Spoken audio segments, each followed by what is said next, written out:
ህይወት ምነጀን በሰበረው ምነጀን በቆረጠኝ ነበር መናን የነካውበት እጄ በተቆረጠ በገንዛ እጄ የእንጀራ ገመዴን ዘጋሁት። አሁን ደህና ተስተካከለልኝ ብዬ አመስግኜ ሳልጨርስ ተዋረድኩኝ። ለዛው በአባቷ ፊት በሌሎቹስ ቢሆን በምንም ብዬ መሸወድ አያቅተኝም ነበር። ይሄ ግን በታዴ ፊት ነውና መሸወድም ሆነ ማምለጥ አልችልም።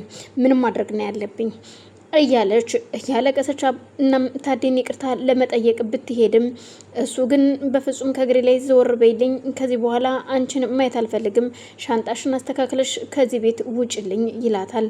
ታዴ ረግጧት ሲሄድ እጅግ በጣም አዝና እባክህን ይቅርታ አድርግልኝ በማለት አንቺ ጥንብ ገረድ፣ አንቺ ነሽ ለዚህ ሁሉ ያበቃሽኝ፣ አንቺ ባትኖሪ ኑሮ ይሄ ሁሉ ነገር ባልነበረ ነበር ስትላት፣ እዩልሽ ከዚህ በኋላ ምንም የሚሆን ነገር የለም፣ ነገሮችን ያበለሻቸው አንቺው ራስሽ ነሽ። ስለዚህ ወይዘሮ ህይወት ራስሽን እዛው እኔ ብቻ ሰው ነኝ እንደምትይው አይደለም፣ እኛም ሰው ነን አለን በማለት ትናገራት ጀመር። ቆይ ምን እያልሽ ነው? ምንድነው የምትይው? አንቺ ጥንብገረድ እገልሻለሁ በማለት እስኪ ነይ ነክርኛ፣ መግደል ምን እንደሆነ እኔም ማሳይሻለሁ፣ ነይ ሞክሪኝ፣ ከዚህ በኋላ የበላይነት የለም፣ አንቺ የተረገምሽ፣ ከዚህ በኋላ ይበቃሻል በማለት መናም ህይወትን ለመምታት እጇን ስትሰነዝር አይኗን አጉረዝርዛ ህይወትም የመናን አንገት እንደለመደችው በመና አንገት ላይ ህይወት ፈሪሃን አንገቷን ለማነቅ እጇን ስትሰድ አጎቷ የያዙትን ዱላ እያነሳና እስኪ ወንድ ከሆንሽ ንኪያት ልጄን አበባዬን እንጂ ጭራሽ እሷን ልትመቻት ነው? አንቺ ምንኛ ተደፋፍረናል፣ ይበቃል፣ ከዚህ በኋላ የእስከዛሬው ይበቃሻል በማለት ዱላውን ሲያነሳ ህይወት ወደ ኋላ ሸርተት ትላለች። በዛን መሀል ልጇ አሮንም ቁሞ ስለነበረ ቆይ ምንድን ነው እየተፈጠረ ያለው? ምንድን ነው የሆናችሁት? የሆናችሁትን ነገር ልትነግሩኝ ትችላላችሁ ወይ? እባካችሁ አስረዱኝ ቢልም አንተ አሁን የኔ ልጅ ነህ ወይ? ዞር በልልኝ በማለት ልጇን ገፍትራው ትታው ትሄዳለች። መናም ወይ መጣህ እንዴ አሮን ብላምባዋን አባብሳ ልታቅፈው ስትልም ሰላም ካለትም በኋላ እሻውን ዞር በይልኝ፣ እኔ ወደ እናቴ ወደ ህይወት መሄድ አለብኝ ይላታል። ምን? አዎ ህይወት ጋር መሄድ አለብኝ፣ ምክንያቱም ያለኋት እኔና እኔ ብቻ ነን፣ ስለዚህ እኔም አስፈልጋታለሁ።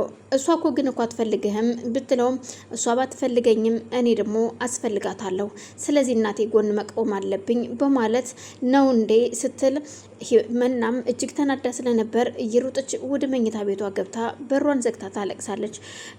እሷም ደግሞ ፈሪሃም ደግሞ እንዴት እንደዚህ ይላል፣ ከእናቱ ጎን ቆሟል ማለት ነው፣ ስለዚህ ሁለቱም አንድ አይነት ናቸው በማለት ህይወት ማለትም ፈሪሃ ካጎቷ ጋር እያወራች ምን ማድረግ እንዳለብን አጎቴ አሁን ማወቅ አለብን፣ ምንድነው ማድረግ ያለብን?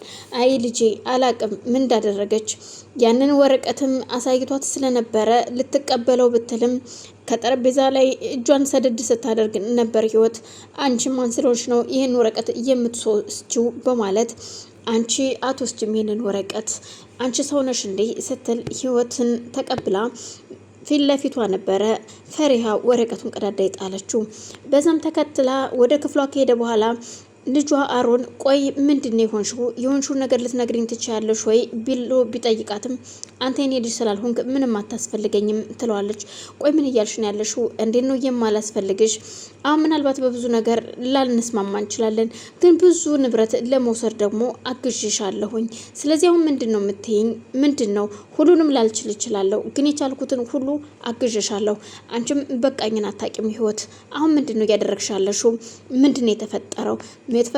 ምን ያደርግልሃል? አሁን ከአጠገቤ ዞር ብልኝ፣ ማንንም ማውራትና ማናገር ማየትም አልፈልግም፣ ውጣልኝ፣ አንተም ሆንክ ማናችሁንም አልፈልግም በማለት ታባረረዋለች።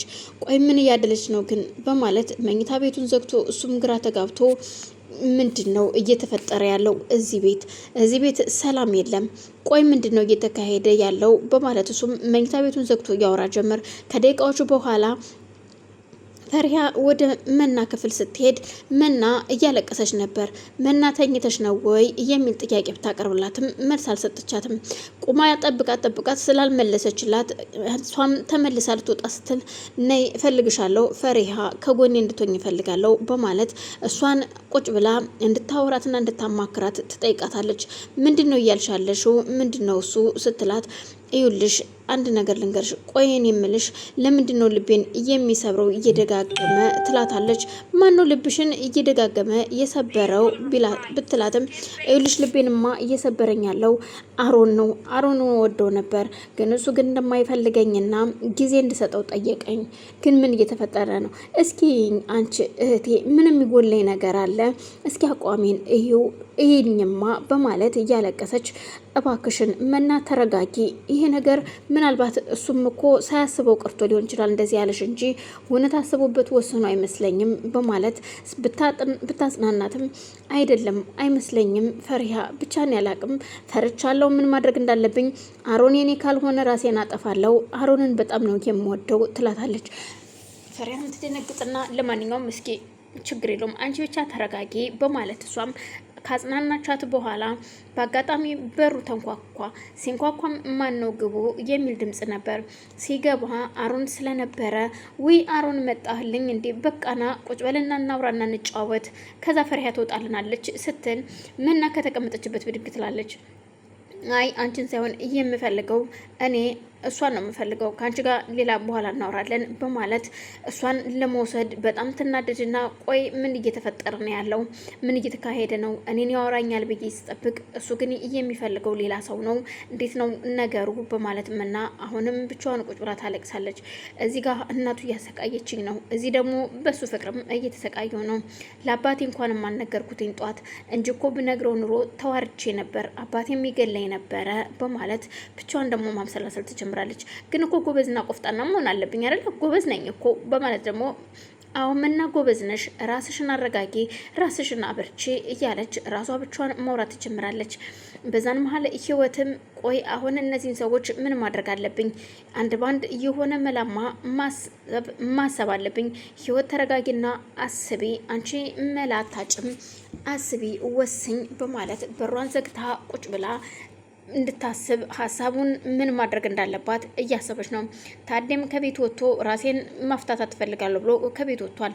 እናም ተከትሎት የወጣው ደግሞ ደምስ ማለትም የፈሪሃ አጎት ነው እና አጎቴ አብረኸው ሂድ ብላ ስለላካችሁ እነሱ ሁለቱ ውጭ ናቸው አሁን ላይ። ምክንያቱም የፈሪሃ አጎትም ታዴን እባክህን ይቺ ሴትዮ ልክ አይደለችም ብትለውም እኔ ገንዘብ ከፍዬ ነው ያስወጣሁት ብላ በመጀመሪያውኑ ስለሞላችሁ ታዴ ማንንም አልሰማም ነበር። እንዳሰበው ድርጅቱንም ሆነ ያለውን ሀብትና ንብረት በህይወት ስም አድርጎላት ነበር።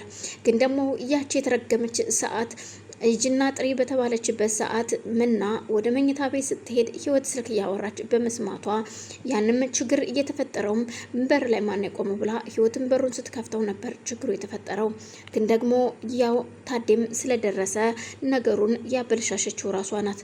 ስለዚህ እኔ ያበላሸሁትኝን ነገር እኔው ራሴ ማስተካከል አለብኝና ከእናንተ ውጭ ምንም አይነት ቤተሰብ ዘመድ የለኝም ብዬ ማልቀስ አለብኝ። አዎ የትም የሚሄድበትን